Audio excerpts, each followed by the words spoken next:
Hello and welcome back to our channel. In the previous video, we discussed sensations and perceptions, which are the first steps of our interaction with the external world. Through our sensory organs, we receive information about the world. Today, we will talk about the next step, which is interpreting received information. We will talk about thinking. In our day-to-day life, we often say, "I think," and frequently hear such terms as analytical thinking, abstract thinking, critical thinking, creative thinking, and so on. But have you ever thought about what is thinking? The Cambridge Dictionary defines thinking as the activity of using your mind to consider something. Not a very helpful explanation, isn't it? In my opinion, thinking is the process of establishing associations between different facts or pieces of information. For example, imagine that someone told you that you've got new neighbors. You have not met them yet, but for several consecutive days from your window, you see a new child on the playground and a young woman looking after him. Connecting information that you heard before with what you see now, you may conclude that this must be your new neighbors. The next day you see the same child, but now it is not a woman, but a young man looking after the child. Connecting this new piece of information to previously analyzed information, you may now conclude that the young woman that you saw yesterday and the young man that you see today must be related to each other. Perhaps they are husband and wife, and this is their child. Although you have never seen the man and woman together, you can establish a relationship between them through the common denominator, the same child. This example is an illustration of a thinking process, how we establish relationships or associations between different facts. The outcome of thinking is called a conclusion. Importantly, there may be several possible conclusions. In our example, the young man could be the woman's brother who helps her to look after her child while she is absent. Or maybe that young man is a single father and the woman is a babysitter or his sister. So, there may be several explanations, but normally we choose the most logical, in other words, the most plausible, explanation when drawing a conclusion. Now let's move on to the pathology of thinking. The pathology of thinking can be divided into two major groups: disorders of how we think and disorders of what we think. Disorders of how we think are called the thought process impairments, whereas disorders of what we think are called the thought content impairments. Let's begin with the pathology of the thought process. The process of thinking can be impaired in many ways. First, the speed of thinking may be abnormal. It can be accelerated and decelerated. Accelerated thinking is when a person jumps to conclusions too early, which makes conclusions superficial and prone to establishing wrong associations between facts. This symptom is often observed in manic disorder. Their speech becomes very fast-paced. They jump from one idea to the next without finishing the previous one, which sometimes makes it difficult to understand what they mean. They draw conclusions and make serious decisions without spending enough time to carefully think about the possible outcomes of their decisions, and they often overestimate their abilities and underestimate the risks. That's accelerated thinking in manic disorder. The opposite of that is a deceleration of thinking, when it takes a lot of time and becomes very difficult to make a decision even in simple everyday tasks. This symptom is characteristic of people with depression. Depressed people tend to speak and think very slowly, with long pauses between sentences. It takes longer for them to make a conclusion. They hesitate and quickly get tired of thinking, leaving the problem that they were thinking about unsolved. That's decelerated thinking in depression. The second group of symptoms is characterized by impaired goal orientation of thinking. Usually, when thinking, our goal is to solve a certain problem. It can be a serious problem like deciding where to live, or a simple problem like deciding what to wear. In some mental disorders, goal orientation of thinking may be disturbed. For example, if you ask a person a question, answering the question becomes their goal of thinking. However, when trying to answer it, a person may go far off the topic, losing track of the initial question. This symptom is called tangential thinking. Another symptom is called circumstantial thinking. In this type of thinking, a person has problems with separating relevant and irrelevant information. In these irrelevant details, the initial goal of thinking may also be lost. The next symptom of impaired goal orientation is called autistic thinking, which is characterized by a tendency to be preoccupied with impractical ideas disconnected from real life. For example, one can put a lot of time and thinking into inventing a new language, although one is not a scientist or linguist. So, tangential, circumstantial, and autistic thinking describe impairment of goal orientation of thinking. The third category in the thought process pathology describes the impaired logical structure of thinking. The word logical here is somewhat synonymous with most probable. As I mentioned previously, when we interpret something, usually we have several possible explanations, and when drawing a conclusion, normally we choose the most probable out of several possible explanations. This is called logical thinking. In some disorders, for example, schizophrenia, the logical structure of thinking may be impaired. One such symptom is derailed thinking, when a person's ideas are strange and difficult to understand due to a lack of logical connections between the ideas. For example, if you ask them, "How are you feeling today?" they might answer, "I'm feeling good because a rectangle has 4 angles." That's strange logic, isn't it? In more severe cases of derailed thinking, the speech may be grammatically correct, but has no logical meaning. For example, a person may say, "Last century I was traveling on the spoon of oil through the quantum field of the Alexandrian Library inside a bleached hair of California in China." As you can see, words are connected correctly, but there is no meaning in that sentence. And in most severe cases, the logical structure of thinking may be impaired so badly that even the grammatical order of words becomes incorrect. For example, a patient might say, "Yes, low over the sun, loosing should cooking purple strongly, so not." This symptom is called incoherent thinking or word salad. It may be observed in people with schizophrenia, but also dementia and brain damage after stroke or head injury. Finally, there is a subtle symptom called paralogical thinking, characterized by impaired discrimination between primary and secondary features, which leads to strange conclusions, loose associations, and odd behavior. To demonstrate paralogical thinking, let's do a quick test. So, here are a book, pen, mobile phone, ruler, eraser, and notebook. The task is to exclude one item that does not match other items. Which one should we exclude? You may pause the video and carefully think about that. The most logical answer would be to exclude the phone because it is an electronic communication device, while the book, pen, ruler, eraser, and notebook are school supplies.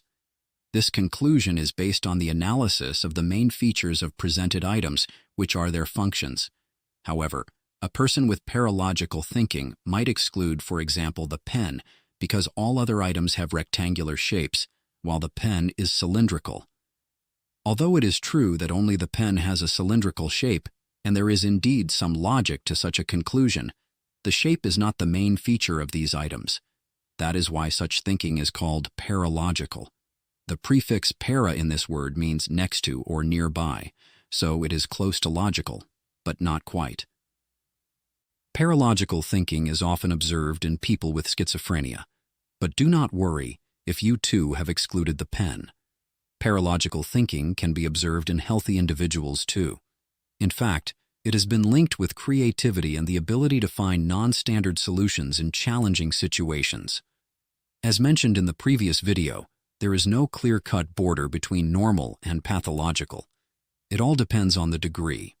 If, for example, you can think logically, but can also switch to a paralogical style of thinking, when conventional logical thinking does not help you to find a solution, then it is not pathological, but advantageous. It may be considered pathological if paralogical thinking is your only way of thinking. In such cases, it can impair the quality of your decisions. Similarly, all disturbances of thinking that we have covered so far can be observed in healthy people too. For example, some people think and talk faster than others, some people are more circumstantial, and some have more autistic traits than others. It all depends on the degree of expression of the trait. If it exceeds a certain degree, it becomes pathological. Usually, we may start suspecting a pathology if that trait significantly interferes with social or professional functions. Now let's move on to the disorders of thought content. There are three main symptoms in this category: delusions, obsessive thoughts, and overvalued ideas. Let's start with delusions. It would be useful first to remind you of the definition of thinking. Remember that we defined it as a process of establishing relationships between different facts. We also mentioned that the outcome of thinking is called a conclusion. In other words, during the thinking process, we are trying to figure out whether certain events or facts are causally related or unrelated to each other. Our conclusions then can be correct or incorrect. The latter is also called a mistake. Mistakes are normal. We all make them from time to time. However, an important feature of healthy thinking is the ability to acknowledge our mistakes, understand that we may be wrong, and the ability to change our initial conclusions when there is clear evidence contradicting them. When we are unable to do that, it is called delusional thinking. So by definition, delusion is a false conclusion that holds despite the presence of contradictory evidence. There are many types of delusions, but in general they can be grouped into three categories. The first one is persecutory delusions. In this type of delusion, one might firmly believe that someone or something is trying to harm them physically, emotionally, or reputationally. There are many forms of persecutory delusions. For example, one might believe that someone is controlling or influencing their thoughts, feelings, or actions. It's called delusions of influence. Or one might think that someone is mistreating them, spying on them, or trying to poison them. Another example is a delusion of infidelity, when a person has a firm but unfounded belief that their spouse or partner is being unfaithful. The second category is grandiose delusions. They are characterized by firm beliefs that one has more power, knowledge, wealth, or other special traits and abilities than one really has. For example, one might think that they have made an important scientific discovery, or they are of royal descent, or one of the celebrities is in love with them. The third category is self-deprecating or depressive delusions. These delusions are the opposite of grandiose delusions. People with self-deprecating delusions might believe that they are guilty of something or have an incurable disease. In severe cases, they might even believe that they are already dead. Delusions can also be divided into primary and secondary delusions. Primary delusions are also called interpretative delusions. They result from incorrect interpretations of events and are characterized by an elaborate system of facts and evidence that supports the delusion. Sometimes the interpretation may sound very plausible, making it difficult for a psychiatrist to decide whether it is true or false. It is especially difficult to diagnose the so-called minor delusions, such as delusions of infidelity or theft, simply because infidelity and theft can be real. Even less probable persecutory ideas, such as being spied on, can be true. For example, a famous American writer, Ernest Hemingway, before committing suicide, started expressing ideas that he was under the FBI's surveillance. Psychiatrists thought that these ideas were delusional in nature, and he was eventually treated in a psychiatric hospital, not only for his delusions, but also for his severe depression. However, years later, the FBI admitted that they were indeed spying on Hemingway. This is an example of how difficult it can be to separate true and delusional ideas. Secondary delusions are easier to spot. As the name suggests, they are secondary to other psychopathology, for example, hallucinations. Let's say a person has first started experiencing auditory hallucinations, telling him that the FBI is spying on him. Believing these hallucinations, the person may then express the persecutory delusions. That's secondary delusions. They are secondary to hallucinations. Another type of thought content impairment is called an overvalued idea. As the name suggests, some ideas may have a special emotional value for a person. They are usually understandable when you consider a person's past experiences and life history. For example, fidelity may become an overvalued idea for a person if the person experienced infidelity in the past. So, they might become very jealous and restrictive in a current relationship. Unlike delusion of infidelity, a person with the overvalued idea of infidelity does not accuse their spouse or partner of being unfaithful, but they are very suspicious and sensitive to situations that increase the possibility of infidelity. Importantly, overvalued ideas are egocentric, meaning that they don't seem unnatural or pathological to the person. Therefore, people with overvalued ideas do not wish to correct these ideas, and it is difficult to prove them wrong. In some cases, overvalued ideas may later transform into delusions, unfounded false beliefs. The next symptom is called obsessive thoughts. Obsessive ideas are ego-dystonic, which means that people who have obsessive thoughts don't like these ideas, but cannot stop thinking about them. For example, one may not stop thinking about germs and dirt that may surround him.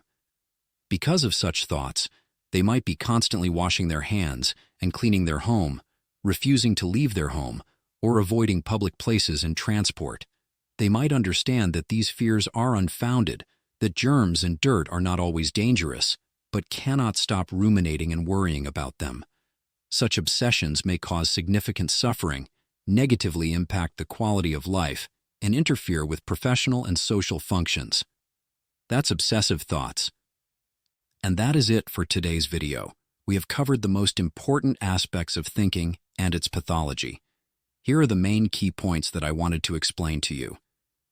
Thinking is a process of establishing relationships between different pieces of information. However, establishing the absence of relationships is just as important. When interpreting the information, we may have several possible explanations. Healthy thinking is characterized by the ability to estimate plausibility, choose the most plausible explanation, and discard the less plausible ones. Another important feature of healthy thinking is the ability to change your opinion when there is strong evidence suggesting that the initial conclusion was wrong. Of course, there is a lot more that can be discussed, but we will come back to this topic many times in later videos. Thanks for watching. See you soon.